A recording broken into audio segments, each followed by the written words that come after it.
move on to another medical topic that I know has affected you throughout your life. You were diagnosed at the age of 31 with dyslexia. Yes. Tell us about that. Yes. When I was 31, I realized I wasn't stupid. I wasn't lazy. I wasn't, not trying to live up to my potential. I had something with a name. You still get scripts and struggle sometimes? I struggle, not only sometimes, I struggle all the time. Yeah, there's really no cure for it. It's something you just have to deal with and, That's right. and learn how to control it. And one of the problems, it's different for everybody. Most people think, if you have dyslexia, you're simply flopping letters around or mixing up the order. But most people, it's actually something different. It shows itself differently in every child. Let's show some folks at home what someone with dyslexia might be seeing. So this is an example on screen that you might see. If you didn't have dyslexia, this is what you might read. And it's going to show up behind us. But let's see what one dyslexic person might see instead of that. This is going to give you one example. I could be that person. Because what happens is I'm reading along, and all of a sudden my eye starts to lose focus. The words start to swim. So now I have to read the same thing over and over again. Yeah. And here's another example I want people to look at, because you mentioned things swirling, things are broken up. And again, it's different for everyone. I think we have one last example I want to show folks.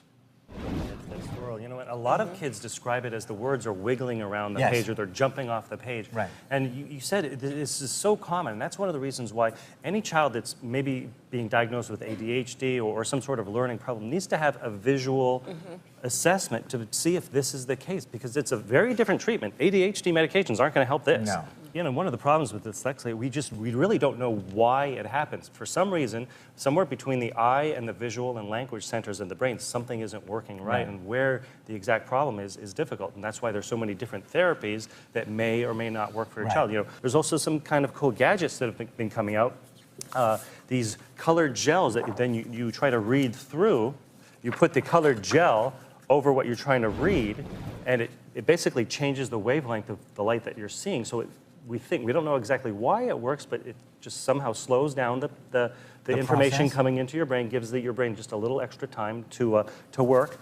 They've also done the same technology in these, and they've put them in glasses.